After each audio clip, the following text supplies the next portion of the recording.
Bonjour, on va commenter une vidéo qui s'appelle Pourquoi j'ai quitté l'islam. J'ai pas encore écouté, elle dure 17 minutes. J'ai vu le premier commentaire, c'est Force à toi, j'ai le même chemin que toi.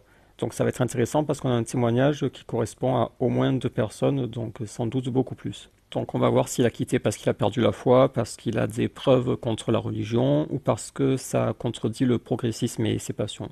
Bon, aujourd'hui, je vais répondre à une question que l'on me pose souvent. Parce qu'avant, j'avais une page Facebook sur l'islam et tout ça, où je postais des beaux trucs sur l'islam. Voilà, donc c'était un vrai musulman, il faisait des Pourquoi j'ai rappels. quitté l'islam? Pourquoi j'ai quitté l'islam? Alors je mets en vitesse 1.5. Mes premiers doutes sur l'islam, en fait, ils sont venus Ah, premier doute. quand j'ai lu une histoire sur la bataille du chameau. Une histoire qui a eu lieu juste après la mort du prophète et qui a opposé deux armées. Et en fait, ces deux armées, il y avait d'une part une armée avec Ali, qui était calife à ce moment-là, et qui était aussi un des compagnons du prophète, et qui est de la famille du prophète quand même, parce que c'est son petit-fils, je crois. Ali Dans les commentaires de la vidéo, il a dit je me suis trompé, c'est pas le petit-fils, c'est le cousin. et deux compagnons avec lui, avec une armée, et de l'autre côté, l'autre armée, vous allez peut-être rigoler, mais Mais on va rigoler pourquoi? Parce que c'est Aïcha. Mais je vois pas le rapport. Pourquoi? C'est quoi? Comment il peut avoir des doutes par rapport à la bataille du chameau? c'est- c'était Aïcha qui était à la tête de l'armée, la femme du prophète, la mère des croyantes, avec deux autres sahaba avec elle, et une armée. Et ils, ils se sont battus entre eux en fait. Ils se sont Y a rien. Pourquoi il est mort de rire? battus pour des raisons Bon, c'est un gars même, peut-être que je vais arrêter la vidéo en fait. Attendez. que l'on peut comprendre ou pas comprendre, Je laisse encore un peu. mais le problème n'est pas là. Ils se sont. Ils ont fait la bagarre. Ouais, Je bon, c'est un rigole, gars mais ça me là. fait rire maintenant parce que voilà, c'est des pieux prédécesseurs et tout ça, tout ce qu'on nous a raconté. Au final, ils se sont battus entre eux après la mort du prophète. Et cette bataille, elle a fait, je crois, 15 000 ou 20 000 morts. 15 000 ou 20 000 morts hein, entre des musulmans qui sont guidés par les compagnons du prophète, la femme du prophète, et qui se battent entre eux. Donc à partir de là, voilà, je me suis dit, bon, ces mecs-là, Aïcha, Ali et tout ça, les compagnons, c'est eux qui nous ont ramené la religion, entre guillemets, parce que tous les hadiths, sahih, que vous entendez, bah, vous allez voir leur nom dans la chaîne de transmission. Aïcha en, Aïcha en tête, Abu Ouais, les numéros 4, 4, 5, 6, je sais plus 4. Huraira aussi. Lui, c'est un disque dur 1 Tera, tellement il a donné de hadith.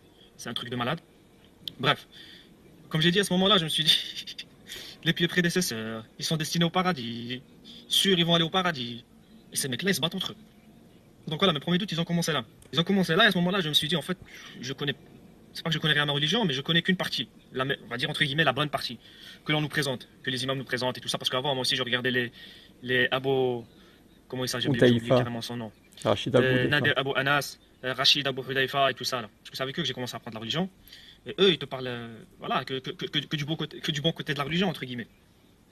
Donc là, à ce moment-là, j'ai commencé un petit peu à moins les écouter, entre guillemets, et à faire mes recherches dans les livres. Ok, donc la première chose, c'est qu'il a été en quelque sorte trompé par des beaux discours. On lui a caché les conflits ou des trucs plus négatifs sur les compagnons. Dans les livres qui sont connus chez les sunnites. Parce que je suis arabophone, donc voilà, je pourrais les lire aussi. Je pourrais les lire. Et Attends, il est arabophone et il apprend la religion chez Nader Abou Anas et Rachid Abou Deifa? Sérieux? bon, après cette histoire, bon, j'ai commencé à lire et tout ça. J'ai découvert plein de trucs en fait qui étaient bizarres dans la religion. Mais il y en a qui m'ont principalement choqué. Je pourrais Ok, alors on va voir le principal. pas tous les citer, mais un, Ouais, donne-nous le plus choquant le truc le plus choquant que c'était encore sous le choc. un autre qui m'a le plus choqué, c'était le mariage de Aïcha. Non mais sérieux, franchement, donc voilà au niveau des apostats. Le mariage de Aïcha, elle avait 9 ans, mais ils n'ont pas d'argument en fait. Moi j'aime bien les débats et tout, et la réflexion, mais il n'y a pas vraiment de réflexion avec ces gens, c'est juste Aïcha avait 9 ans. Aïcha avait 9 ans, donc l'islam est faux. De Aïcha qui s'est mariée à l'âge de 6 ans avec le prophète qui avait 50 ans, je crois, à ce moment-là. Et puis qui a consommé le mariage quand elle avait 9 ans, il lui 54 ans. Et là, ça a été un choc, quoi. Parce que, parce que l'homme que vous sacralisez, entre guillemets, bah, voilà, il s'est tapé une petite fille, quoi. Et là, vous êtes un peu choqué. Non, il y a pas de personne qui est choquée, c'est connu, tout le monde connaît ça. Tout le monde connaît ça, mais même Macron, il doit être au courant. Même les extraterrestres, ils le savent. Tout le monde le sait. Personne n'est choqué. Dans Sahih al-Bukhari, par exemple, il y a 14 hadiths qui parlent de ce mariage. Et ils disent tous le même âge, quoi. Non, mais c'est le même hadith, hein. Je me suis un peu renseigné sur. J'ai posé la question, en fait, Non, tu t'es pas renseigné, t'as lu des bêtises. aux gens de mon entourage, plus ou moins. Et j'étais tombé sur une vidéo d'un autre aussi qui explique qu'elle avait pas 6 ans et 7 ans et tout ça. Qui dit qu'elle avait 18 ans. Ah, voilà, alors, est-ce que votre technique, je parle au complexé là, qui nie l'âge d'Aïcha, est-ce que votre technique de dire non, elle avait 18 ans, parce que la sourate la lune, alors est-ce que ça a fonctionné sur cet ancien musulman? Le problème que j'avais avec son explication, c'est que si tu dis que les hadiths sahih sont faux, parce qu'il y a au moins 14 hadiths que dans Al-Bukhari qui parlent de ça, Mais c'est le même, c'est pas 14, c'est le même. Au roi d'après Aïcha. je parle même pas de musulmans. Et, il y a- Mais Moussim, c'est le même encore. Au roi d'après Aïcha. Regarde les chaînes. et le pire de ça, c'est qu'il n'y a aucun hadith qui contredit ces hadiths-là. Tu vas pas trouver un hadith sahih qui va te dire, ouais, elle avait 18 ans. En fait, c'est eux j'ai l'impression qu'ils magouillent un peu, quoi. C'est exactement ça. Bon, il est bête, il est stupide, mais il a vu la magouille des complexés qui osent pas dire exact. Elle avait 9 ans, c'est rapporté, c'est elle-même qui le rapporte. Et moi, le problème que j'avais avec ça, c'est si je les écoute et que je renie ces 14 hadiths-là sahih, C'est pas 14, c'est un. bah, potentiellement toute la sunna est fausse. Parce que Non, c'est un hadith qui serait faux. C'est pas toute la sunna, c'est un hadith. Donc, donc le mec, il apostasie parce que Aïcha est trop petite pour lui. Et parce qu'il croit que c'est plus de 14 hadiths. En fait, ouais, il y en a plus de 100 en fait, hein, si tu prends toutes les chaînes. Donc il se dit, oh, il y a 100 hadiths, donc si je rejette ces 100 hadiths, ça veut dire que toute la sunna, je peux la rejeter. Mais t'es débile, mec, c'est un hadith. Après, il n'y a pas de raison de le rejeter, puisque tu le rejettes seulement par ton nafs. Et c'est pas sur le nafs que s'appuie sur la religion, elle s'appuie sur des preuves. musulmans, ils basent leur sunna sur Al-Bukhari. Donc si tu viens dire que Al-Bukhari, bah, il a 14 hadiths qui sont pas justes, qui sont faux, quoi, qui sont plus sahih, comment tu peux encore faire confiance à cet homme-là, quoi? Parce que les musulmans, C'est pas cet homme, c'est rapporté par des dizaines, des centaines de transmetteurs. C'est pas Bukhari, c'est dans tous les livres. ils basent par exemple leur sunna sur Sahih al-Bukhari, parce que les gens te parlent aussi de musulmans, mais musulmans, c'est l'élève d'Al-Bukhari, à la base. Donc voilà, c'est la même école, si vous voulez. Donc si j'acceptais le raisonnement comme quoi les 14 hadiths étaient faux, bah tu remets en cause toute la sunna, comme je l'ai dit. Non, non, tu remets en cause un hadith. Et t'as pas à le remettre en cause, parce que là, tu parles avec le nafs. L'islam, c'est la religion de la preuve, pas du nafs. Et toi, t'es parti dans le nafs. Parce que les musulmans, pour faire leur prière, par exemple, ils se basent sur Sahih al-Bukhari, ils se basent pas sur le Coran. Donc voilà, ta façon de faire la prière, elle est potentiellement fausse. On dirait le discours de Ayman Seher. Ça, c'est pile Ayman Seher. C'est, regardez, ils sont trompés sur... il n'aime pas le djihad, Ayman Seher. Dans le Coran, il y a le djihad, il n'aime pas, il dit non, c'est mal traduit. Et donc les savants, ils sont trompés sur le djihad, donc ils ont très bien pu se tromper sur la prière et les ablutions et tout le reste, ça remet tout en cause. En fait, quand je vous disais Ayman Seher, regardez, il est rempli de doutes, on dirait un apostat. Eh ben, vous voyez, là, je suis face à un apostat, il a le même discours qu'Ayman Seher. Il se dit, mais ça remet tout en question. Tout est remis en question. Parce que al-Bukhari, tu viens de me dire qu'il a des hadiths faux. Mais ça c'est connu, ça, qu'ils ne sont pas tous authentiques. Il les a authentifiés selon ses critères à lui, mais après, il y a eu d'autres savants qui sont passés après, ils ont fait des critiques. Donc j'avais un problème là. C'est qui m'a conduit, moi, à accepter les hadiths. Donc pour moi, ils étaient bons dans un sens logique. Et ils n'étaient pas contredits par d'autres hadiths. C'était ça le problème aussi. J'ai continué encore à faire mes recherches là-dessus sur le mariage en islam. Sur le mariage en islam. Et je me suis aperçu aussi que des compagnons du prophète, Ah, avec les esclaves. mariaient leur fille, Ah non. à d'autres compagnons à leur naissance. C'est-à-dire quand les filles, elles étaient nées, il y a un sahaba, je crois que c'est Sahabi. Qudama, il s'est marié avec la fille de Az-Zubayr, je crois, un autre sahaba, le jour où elle est née. Et le mec, c'était un adulte, quoi. C'était pas, voilà, quoi.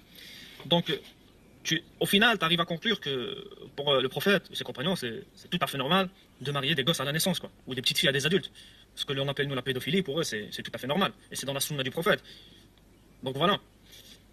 Et le pire de tout ça, c'est que le mariage des prépubères est présent dans le Coran. Ça, beaucoup de gens ne le savent pas, mais c'est dans le Coran.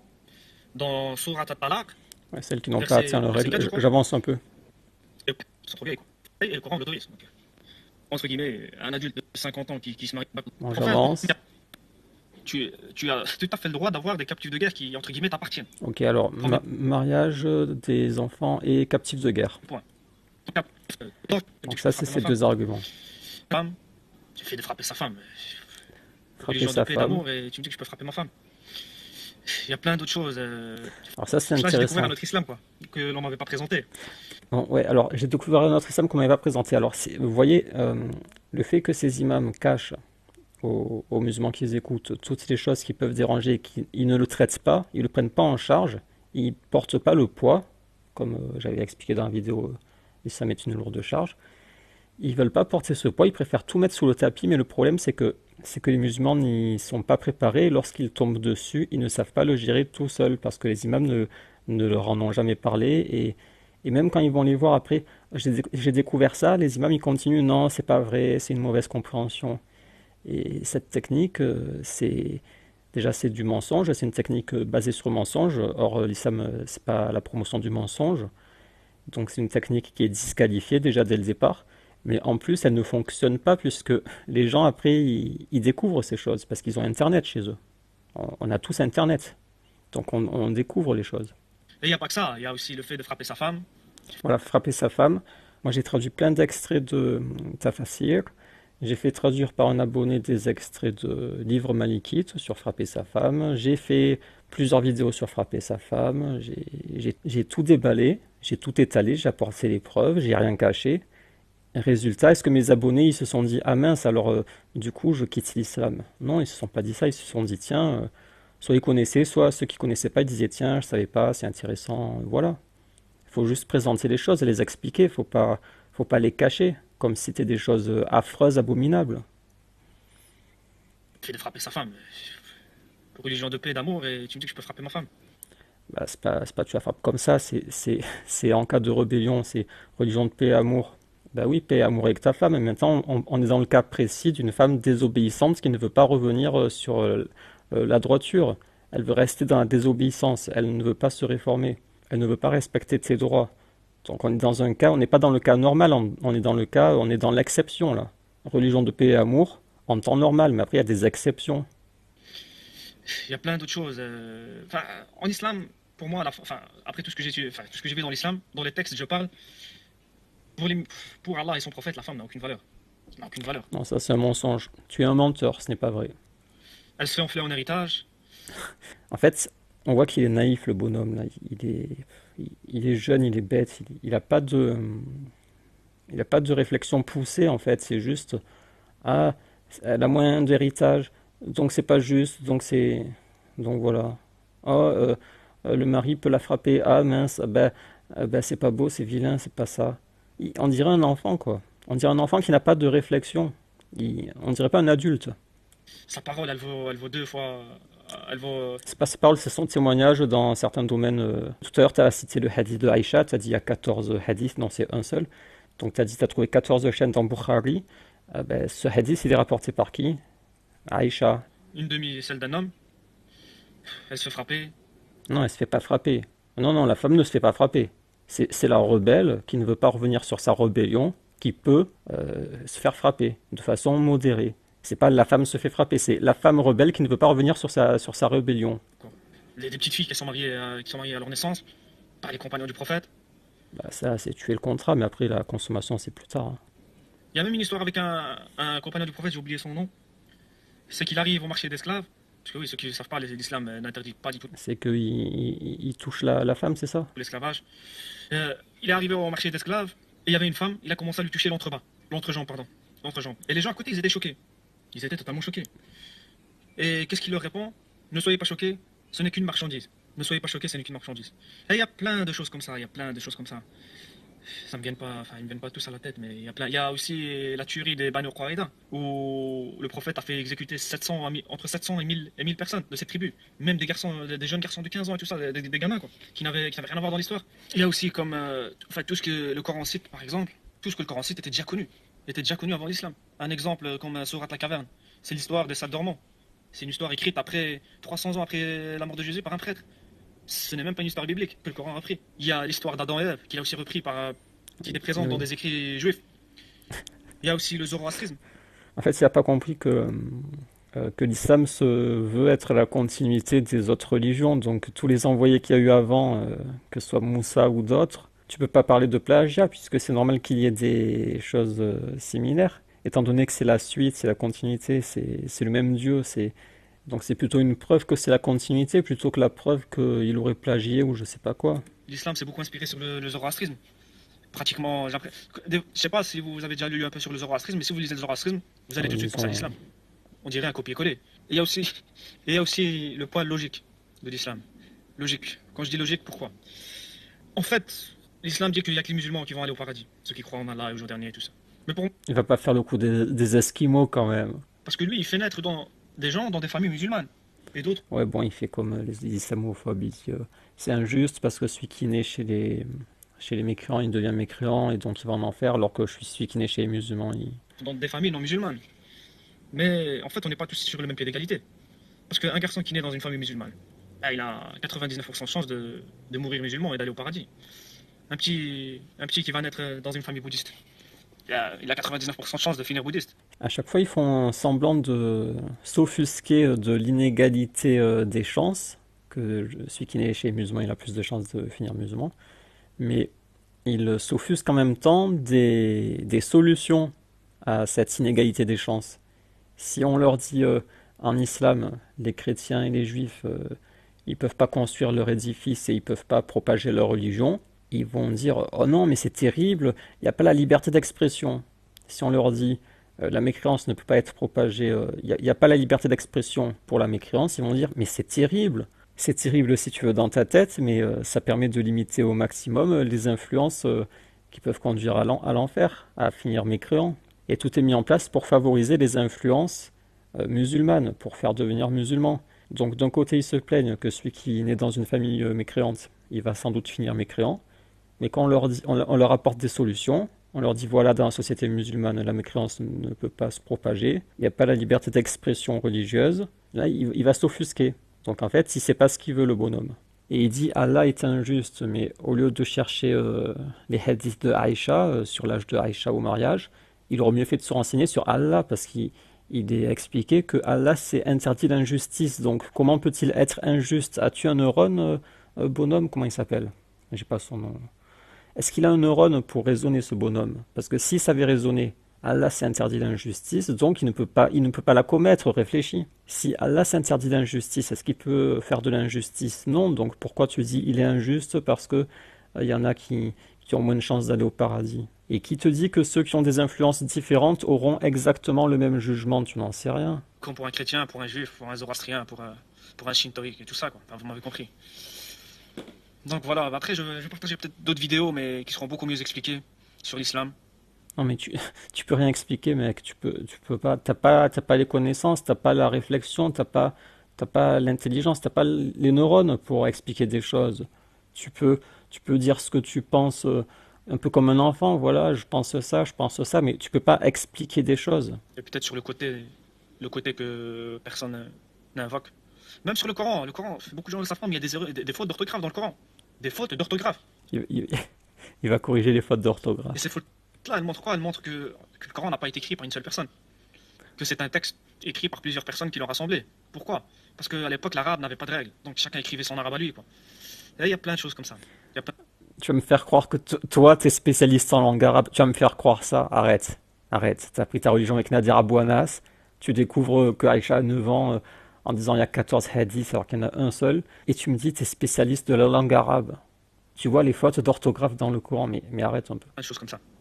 La différence entre le Coran maghrébin, par exemple, et le Coran saoudien. Peut-être je ferai d'autres vidéos, Oh, mieux expliquées tu- et mieux détaillées. Merci à vous de m'avoir écouté. Ouais, donc, bon, en conclusion, quelles sont ces preuves que l'islam est faux? Alors, que Aïcha avait 9 ans, donc c'est la preuve que l'islam est faux. En fait, vous voyez, au niveau neurologique, ça coince en fait. Tous ces donc ne fonctionnent pas. Ces connecteurs logiques ne fonctionnent pas, ce bonhomme. Aïcha avait 9 ans, donc je ne crois plus à l'islam, mais ça ne prouve pas que l'islam est faux. Elle peut avoir 1, 2, 3, 4, 5, 6, 7, 8, 9 1000 ans. Quel rapport avec l'islam est vrai ou faux? Quel est le rapport? Que ça ne te plaise pas, mais ça je le comprends tout à fait. Il y en a ça va plaire, il y en a ça va pas plaire, il y en a ils vont être neutres. Toi ça ne te plaît pas, je le conçois. Mais quel rapport avec l'islam est vrai ou faux? Donc son premier truc c'était Aïcha a 9 ans, donc l'islam est faux. Bon, ok. Après c'était il y a les esclaves, donc l'islam est faux. En fait, il y a toujours aucun rapport. Il met des choses qui n'ont pas de rapport les unes avec les autres en relation. Après c'était quoi? Les compagnons se sont entre combattus et entretués. donc l'islam est faux. Mais qu'est-ce qu'il raconte? Le mari peut frapper son épouse rebelle, donc l'islam est faux. Vous voyez?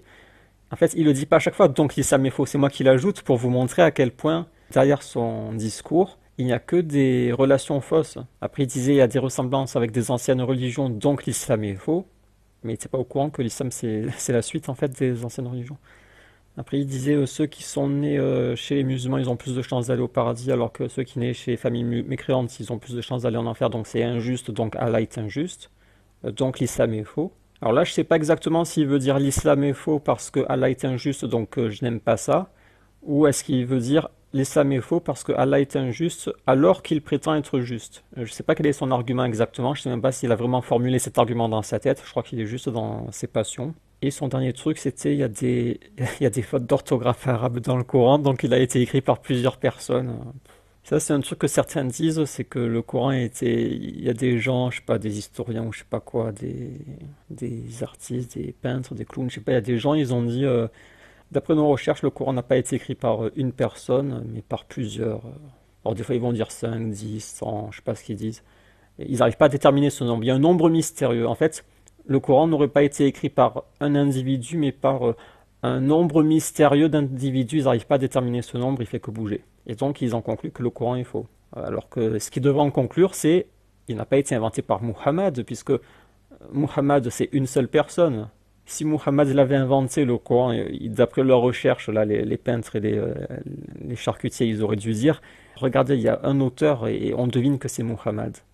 Mais ils disent non, il y a 5 auteurs, 10, 20, on ne sait pas, il y a point d'interrogation auteur. Et en fait, derrière cet argument du nombre d'auteurs, il y a une énorme manipulation, il y a un gros sophisme vilain pas beau. Prenez n'importe quel texte écrit par un humain ou un dieu ou un extraterrestre ou n'importe quoi. Prenez une rédaction. Demandez au charcutier, là où, je sais pas quoi, je sais pas ce que c'est ces gens qui calculent ça, mais demandez au charcutier, demandez-lui, avant qu'il fasse son analyse, demandez-lui quel est le chiffre auquel tu t'attends pour que cela signifie que ça vienne de Dieu. Est-ce que c'est d'après tes analyses, il y a un seul auteur, ça peut être Dieu? Est-ce que 2 auteurs, ça peut être Dieu? 3 auteurs, 4 auteurs? Combien il faut d'auteurs pour que ça fasse Dieu? Et là, en réalité, il ne pourra pas répondre. Parce qu'il n'y a pas de... On ne sait pas, en fait. On ne sait pas, on ne sait pas. On ne peut pas savoir. Ça peut être n'importe quoi, on ne sait pas. Si c'est une production humaine, on peut savoir. S'il y a 2 auteurs humains, on peut dire, voilà, on devine qu'il y a 2 auteurs. Et pour une production divine, comment on peut savoir à quel nombre ça correspond en être humain? Comment tu peux savoir? Et donc la manipulation, elle est là, c'est que si les charcutiers ils tombent sur le nombre 2, ils vont dire, eh ben voilà, c'est écrit par 2 personnes, ça vient pas de Dieu. S'ils tombent sur 3, ils vont dire, ben voilà, on a trouvé, c'est écrit par 3 personnes, donc il y a 3 personnes qui l'ont écrit, c'est pas Dieu. S'ils tombent sur 4, ils vont dire, voilà, c'est 4 personnes qui l'ont écrit. 5, 6, 7, etc., etc. Et s'ils tombent sur 1, ils vont dire, ah ben voilà, c'est Muhammad. En fait, peu importe le chiffre sur lequel ils tombent, ils diront jamais, bah ça peut être Dieu. Et dans chaque cas, ils diront, eh ben voilà, ça vient pas de Dieu, ça vient de tant d'êtres humains. Une fois 10, une fois 20. Attendez, je vais taper sur Internet, on va voir. Vous allez voir qu'il y a plusieurs chiffres. Alors il y en a un, il dit 50. Le Coran a été écrit par une cinquantaine d'auteurs sur une période de 200 ans. Il y en a un qui dit entre 30 et 100, un qui dit au moins 19. Donc il y aurait une cinquantaine d'auteurs au Coran. Alors c'est plus Muhammad qui a inventé le Coran, c'est un complot, c'est un complot des Arabes du coup ils ont aussi inventé la Sunna alors.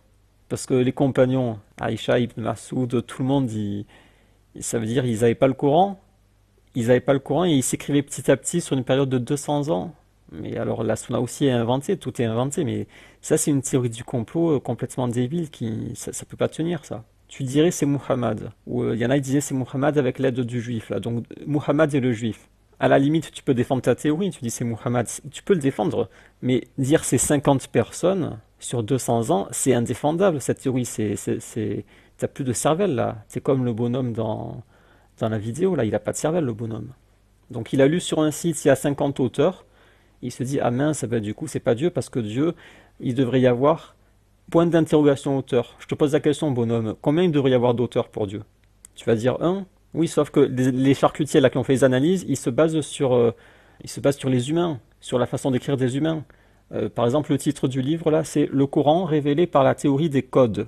Cette théorie s'applique aussi au texte écrit. Elle identifie un auteur avec une certitude qui peut dépasser 999 chances sur un million. C'est ridicule. Déjà, leur truc, c'est ridicule, mais c'est une théorie humaine qui s'applique sur les humains. Ils n'ont pas d'échantillon de dieux pour faire des études et des stats sur des dieux. C'est pas possible. Donc, ils appliquent une science humaine là où elle ne peut pas s'appliquer. Et toi, bonhomme, t'es tombé dans le panneau. Comment as-tu pu tomber dans le panneau? N'as-tu pas des neurones dans ta tête? On a tous des neurones, non, quand même. Comment as-tu pu gober cette histoire qu'il y a 50 auteurs du Coran, donc, d'après la théorie des codes, donc, ça vient pas de Dieu? Mais alors, dis-nous, bonhomme, quel est le chiffre pour un texte révélé par un Dieu? Ce serait quoi le chiffre en termes humains, en quantité humaine selon la théorie des codes? Ça correspond à quoi? Et si tu affirmes qu'un Dieu équivaut à un humain, en théorie des codes, prouve-le. As-tu une preuve? Tu n'as aucune preuve parce qu'il ne peut pas y avoir d'études faites là-dessus. Pour faire une étude de ce genre, il faudrait un échantillon de textes révélés par des dieux. Mais tu l'as pas cet échantillon. On va conclure en lisant des commentaires. Ah oui, son dernier argument, c'était le prophète a fait exécuter les mâles pubères des traîtres de guerre des Bani Quraïda, et donc l'islam est faux. Chaque fois, son donc ne fonctionne pas. Tout ce qu'il a cité, en fait, presque, c'est pas donc l'islam est faux, c'est donc l'islam ne me plaît pas. Il n'y a pas de islam est faux, c'est juste ça me plaît pas. Tout ce qu'il a démontré dans sa vidéo, c'est l'islam ne me plaît pas. Aïcha, ça lui plaît pas, les esclaves, ça lui plaît pas, les traîtres de guerre exécutés, ça lui plaît pas. Les mécréants qui vont en enfer alors qu'ils sont nés dans une famille mécréante, ça c'est différent, je pense qu'il n'a pas compris, il a pas utilisé les neurones. Et les 50 auteurs du Coran, bon ça c'est n'importe quoi. Donc on va regarder les commentaires et on va terminer là. Donc il y a une semaine, on a besoin des ex-muslims pour désamorcer l'islam dans notre pays. Courage à toi, je te soutiens. Force à toi, j'ai le même chemin que toi. Ah ouais, toi aussi tu manques de neurones. Merci mon frère, je crois toujours en Dieu, mais plus à travers l'islam, mais à travers Jésus qui lui est sans péché. Donc lui, soi-disant, il a été musulman, donc il a appris le tawhid, ça lui a été enseigné, il a absorbé, il a acquis. Le concept de tawhid a été acquis. Il sait que, que Jésus n'est pas le fils de Dieu. Il le sait parce qu'il a appris. Lorsqu'on est musulman, c'est ce qu'on apprend. Et maintenant, il dit, ah, maintenant je suis plus musulman, mais je crois à Jésus Dieu. Donc lui, soit c'est un faux, soit c'est quelqu'un qui avait mal appris l'islam. Il connaissait pas l'islam, parce que quand tu connais l'islam, tu apprends, c'est expliqué dans le Coran, ça s'apprend. Donc comment tu peux désapprendre quelque chose que tu as appris? Tu as appris que Jésus n'est pas le fils de Dieu, et après tu crois le contraire, tu dis ah non mais en fait c'est le fils. Oui mais tu as appris juste avant que ce n'était pas le fils, comment tu peux désapprendre ce que tu as appris pour apprendre le contraire? Autre commentaire, franchement frère je m'abonne, j'attends avec impatience tes vidéos. Format vidéo sympa à l'arrache peut-être mais elle parle. Merci mec, c'est l'une des histoires qui m'ont encore éloigné de l'islam. Beaucoup de maghrébins sont athées mais ils ne peuvent pas trop le dire. Très bien, continue, tu es dans la bonne voie et merci. Vous devriez vous faire connaître. Imaginez il passe à la télé. Imaginez il passe à la télé. Mais en vrai, il peut passer à la télé tellement que le niveau est... Étant donné le niveau de la télé, en fait, il peut être une star de la télé. Non, j'exagère, mais bon. Ça fait presque 6 ans, Fleur Jasmine, ça fait presque 6 ans que j'ai découvert la vérité, la vérité sur l'islam. Mais après, c'est vrai que les imams, mais ils cachent trop des choses. Ils cachent trop des choses. Vous voyez que c'est contre-productif. C'est contre-productif. Les gens ils disent, comment tu peux te découvrir en fait? Imagine, tu rejoins une religion, tu fais l'attestation et tout, tu vis quelques années dans la religion, tu la pratiques quelques années, et au bout de plusieurs années, il y en a qui disent 5 ans, il y en a, l'autre fois on avait vu 10 ans, au bout de 10 ans, tu dis, je découvre la vérité sur l'islam. Mais comment c'est possible? Je rejoins une religion, 10 ans plus tard, j'ai découvert la vérité sur ma religion que je pratique depuis 10 ans. Et en fait, c'est pas du tout ce que je pensais. Comment c'est possible? C'est grave en fait que ça puisse arriver, ce genre de choses, c'est grave. Quand tu rejoins une religion, on te la présente, on te la cache pas. C'est grave ce qu'ils font les prédicateurs qui cachent la vérité. Les gens après ils pratiquent pendant des années et après ils disent j'ai découvert la religion, j'ai découvert l'islam et en fait c'est pas du tout ce que je pensais. On rejoint une religion, après on se dit ah mais j'ai découvert ma religion 5 ans plus tard. Ça fait presque 6 ans que j'ai découvert la vérité sur l'islam et que de forums en groupe je découvre des témoignages d'apostats. Je peux dire une chose, ils sont devenus de plus en plus nombreux au fil des années. De plus en plus nombreux au fil des années, ça c'est très possible avec la domination de l'impérialisme occidental, c'est très possible. C'est justement ce dont il parlait l'apostat, c'est que quand tu as des influences, tu rejoins la religion influente. Et comme l'impérialisme occidental a une très forte influence à cause de son pouvoir économique, militaire, médiatique et tout, Bah forcément, il y a des conversions à l'occidentalisme et donc des apostasies de l'islam. Ça, c'est une histoire d'influence. C'est pour ça que qu'il faut combattre les influences. Regarde des vidéos de Odon. Ah non, mais lui, c'est le cochon clown, là. Les new apostats, donnez vos dièses sur Discord. J'ai créé un groupe pour parler entre nous. En fait, ils se réconfortent les uns les autres. Ils montent des groupes, ils vont sur les forums, les groupes, et ils se réconfortent. Ils se serrent les coudes. Et ils essaient de se convaincre entre eux qu'ils ont les bons arguments parce qu'ils sont, comme on avait vu sur mon article sur Ukasha, ils sont terrorisés en fait par l'enfer parce qu'ils savent, ils ont des restes de leur croyance quand même. Ils ont l'enfer, ils en ont entendu parler, donc ça leur reste un peu dans le subconscient et ça les terrorise. Alors ils essaient de se rassurer, de se répéter les arguments en boucle. Ukasha, c'est que de ça, Ukasha.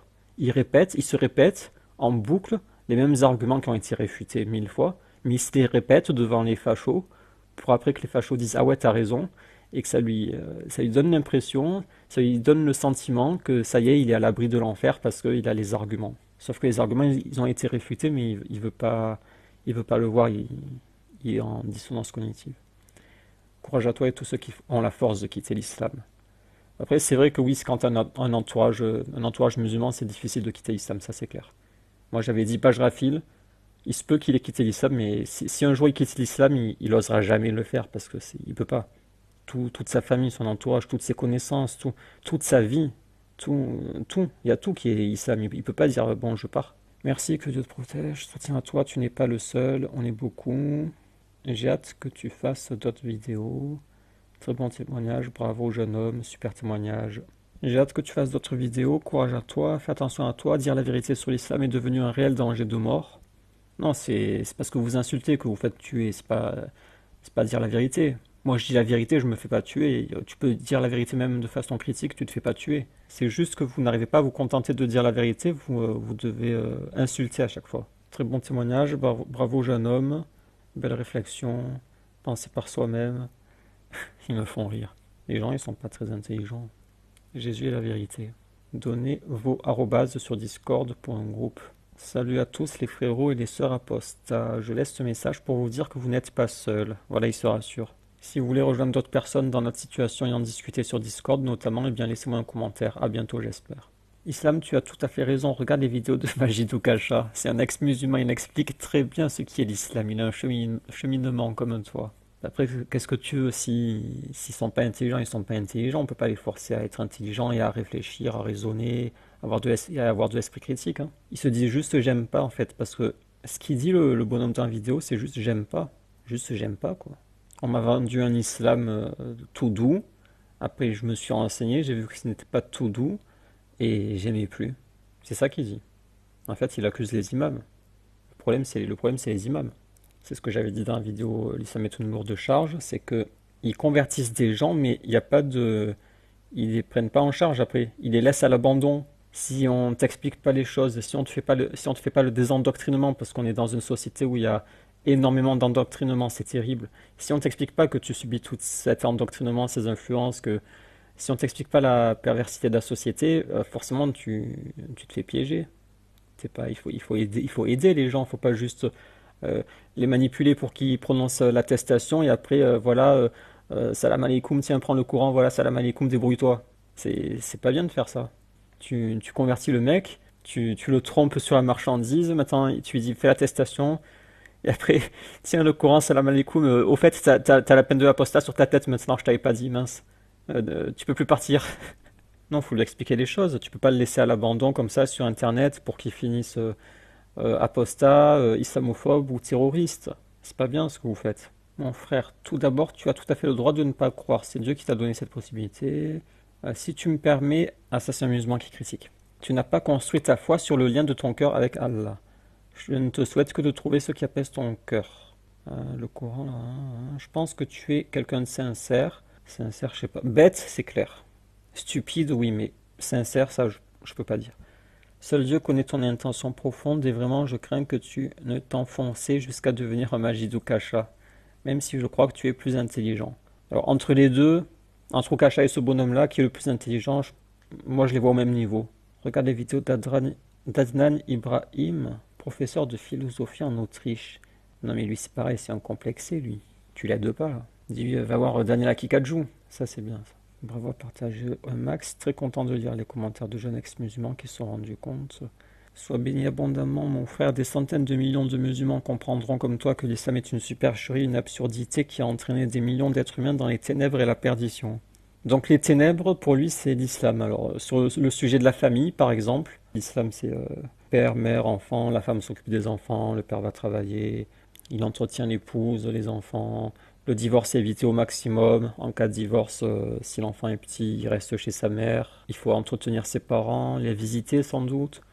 Il y a quoi dans la famille à faire? C'est quoi les règles dans la famille? Ouais, s'occuper les uns des autres. Ouais. Donc pour lui, ça c'est les ténèbres. Et la lumière dans le domaine de la famille, c'est papa papa. Et j'en dis pas plus sur les pratiques sexuelles. C'est avortement, c'est euh, fornication à droite à gauche, adultère, site de rencontre pour faire du sexe, divorce, échangisme. C'est ça, les lumières pour lui, c'est ça. La famille, c'est ça. Et c'est faire sa vie indépendante loin de sa famille et les envoyer dans les maisons à la fin, là. Enfin, pour lui, ça c'est des lumières.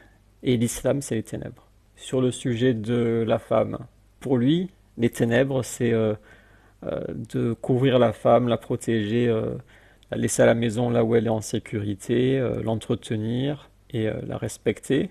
Ça, c'est les ténèbres. C'est les ténèbres parce qu'il va dire parce qu'en cas de rébellion, si elle insiste, elle ne veut pas revenir sur sa rébellion, le mari peut la frapper, même si c'est pas conseillé, il peut la frapper modérément, donc ça devient les ténèbres d'un coup. Et ça, c'est un cas particulier. Donc on le met de côté le cas particulier, on prend le cas général. Donc ce que j'ai dit avant, c'est les ténèbres. Et pour lui, les lumières, sur le sujet de la femme, pour lui, la lumière, c'est dès son adolescence ou même l'enfance parfois, tu commences à t'habiller sexy pour que les mâles ils commencent à te désirer. Puis au collège, lycée, tu commences à embrasser les hommes qui te plaisent. Si tu les trouves jolis, tu les embrasses dans les toilettes, ou plus si affinité. Au lycée, tu commences à coucher à droite à gauche avec ceux qui sont les plus beaux et musclés. Tu tues le fœtus si tu tombes enceinte. Et après, quand tu es majeur, là, tu peux aller sur Internet pour te mettre en maillot, ou plus si affinité, encore une fois. Et après, il y a les autres mâles sur la planète qui te regardent sur Internet et plus si affinité. Et ça, c'est pas un cas particulier, ça, c'est plutôt le cas général. Et après, un niveau supérieur, c'est que tu es un objet de vente. La société entière te considère comme un objet. Tu passes dans les pubs en tant qu'objet. Tu passes dans, dans le sport. Là, il y a les femmes là qui, comme des pantins, là, elles se mettent en maillot. Dans les voitures, la Formule 1, tous ces trucs aussi, elles se mettent en maillot, elles font les pantins là, comme des objets. Il y a les élections de Miss France, elles se mettent en maillot, elles font les débiles et les pantins. C'est réduite nationalement au rang d'objet. C'est juste un objet de désir pour les pulsions des mâles. Mais sous prétexte que tu as la liberté de sortir quand tu veux, à poil dans la rue, sous prétexte que tu as cette liberté, ça devient les lumières, voilà. Voilà, pour lui, ça c'est la lumière. Et les ténèbres, c'est l'islam avec la femme couverte et préservée. La femme n'a jamais été autant rabaissée et humiliée que sous l'ère occidentale progressiste, mais c'est les lumières. Parce qu'elle fait ce qu'elle veut, donc ça devient les lumières. Voilà leur réflexion, ça se limite à ça. Elle fait ce qu'elle veut, donc c'est les lumières. On peut l'humilier, en faire ce qu'on veut, la mettre à poil, la faire défiler, la mettre dans des films pour machin. Mais sous prétexte qu'elle fait ce qu'elle veut, c'est les lumières. Après, il y a quoi comme sujet dans la vie? J'essaie de faire une journée type. On se réveille le matin, on mange. Alors, sur la nourriture, ben, l'islam, c'est quoi? C'est ne pas se goinfrer déjà. C'est ne pas se goinfrer, manger plus naturel, partager les repas, donner de la nourriture aux pauvres, délaisser la viande de porc. Bon, ça, ce serait les ténèbres. Et la lumière, c'est McDo, Coca-Cola, c'est bon. En fait, ils inversent tout, ils confondent lumière et ténèbres. Comment c'est possible de confondre ces deux choses alors qu'elles sont opposées? Comment tu peux confondre lumière et ténèbres? C'est ça la question. Donc tu te lèves le matin, ok, tu manges, après tu as des enfants peut-être, on en a parlé, une femme, on en a parlé, des parents, on en a parlé, tu vas travailler, on en a parlé, après tu rentres, tu te laves. Alors l'hygiène, vous voulez qu'on parle d'hygiène? L'islam, c'est les ténèbres au niveau de l'hygiène, l'islam. Donc l'hygiène, il y a quoi? Ça commence par la circoncision, il y a les ablutions, genre 5 fois par jour, les grandes ablutions, Après, il y a le lavage normal qui n'est pas rituel. Se nettoyer à l'eau quand on va aux toilettes. Après, il y a plein de règles que je connais pas. Je connais le hadith sur s'épiler les aisselles et les poils en bas. Après, il y a le siwak. Le siwak, bien sûr, Aïcha rapporte que on lui a demandé à Aïcha qu'est-ce que faisait le prophète quand il rentrait. Elle a dit il prenait le siwak, donc l'hygiène buccale. Bon, est-ce que c'est les ténèbres ou les lumières plutôt? Moi, je dirais c'est plutôt les lumières. Mais pour Ézéchiel, pour lui, c'est les ténèbres. L'islam, c'est les ténèbres. Et les lumières, donc, c'est l'hygiène des mécréants. Ok. Donc, on se lave, on mange, après, on va dormir. Voilà, c'est ça la vie. Après, Ézéchiel, là, il est pas content parce qu'il veut partir sur d'autres sujets. Mais moi, je prends les sujets de la vie quotidienne. Je vais pas prendre. Il voudrait que je dise en islam, tu rentres à la maison, tu tapes ta femme. Mais non. Non, parce qu'elle est obéissante. Supercherie et absurdité qui a entraîné des millions d'êtres humains dans les ténèbres de la perdition. On dirait qu'il parle du progressisme, là. Parce que le progressisme, c'est clair que ça enfonce l'humanité dans les ténèbres. Ça, c'est clair. Tu crois que c'est toi qui es à l'origine de ton apostat. Détrompe-toi, c'est Allah qui connaît les cœurs des hommes et t'a éloigné de l'islam. Il guide ou égare qui il veut, ne cherche pas d'autres raisons. Il t'a éloigné des musulmans pour ne pas que tu les perturbes avec tes idées néfastes. Aimons-nous les uns les autres. La lumière de Jésus est sur toi. Bravo, excellent choix d'être sorti de cette religion. Sans respect pour la plupart des êtres humains. Une religion sans respect pour je sais pas, j'imagine la journée du musulman, je vois pas le manque de respect. Ben, tu te lèves, les enfants, je sais pas, tu fais des bisous, après il y a ta femme, tu fais des bisous, après je sais pas, tu prépares à manger, tu vas travailler, je sais pas, tu rentres, tu fais des bisous, tu vas manger, tu vas dormir, tu fais des bisous. Je vois pas le manque de respect en fait. Tu vas voir tes parents, tes grands-parents, je comprends pas. Cette religion sans respect pour la plupart des êtres humains. Moi je vois pas. Je vois pas de quoi il parle.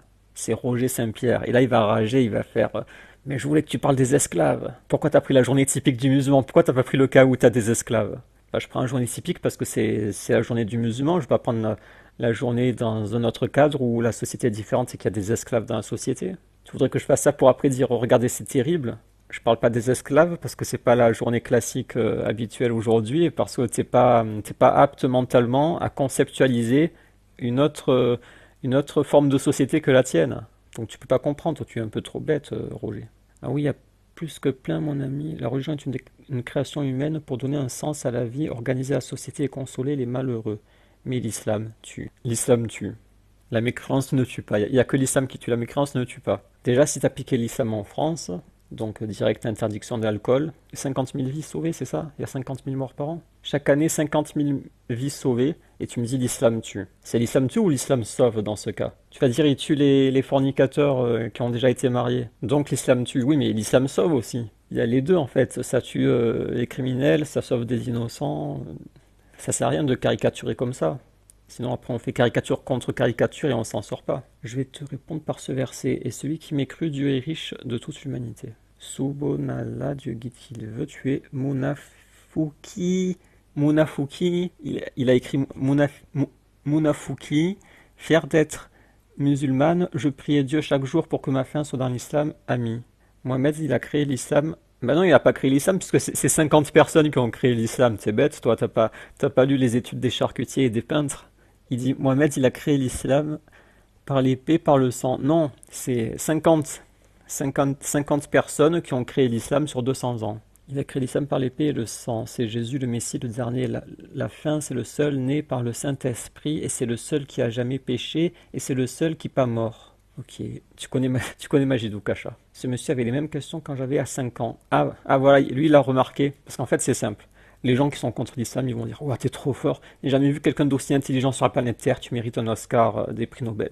Ça, c'est ceux qui n'aiment pas l'islam. Et ceux qui aiment l'islam, ils vont dans le sens contraire dire mais t'es un débile en fait. À 5 ans, je me posais ce genre de questions à 5 ans. Et là, tu vois à quel point les gens sont bêtes parce qu'ils suivent pas les arguments, ils suivent si le discours va dans le sens de leur passion ou pas. C'est pour ça que chez Oukasha, il n'y a que des fachos. Et comme ils détestent l'islam et que Oukasha critique l'islam, Oukasha peut dire n'importe quoi, il peut dire n'importe quelle bêtise, n'importe quelle absurdité.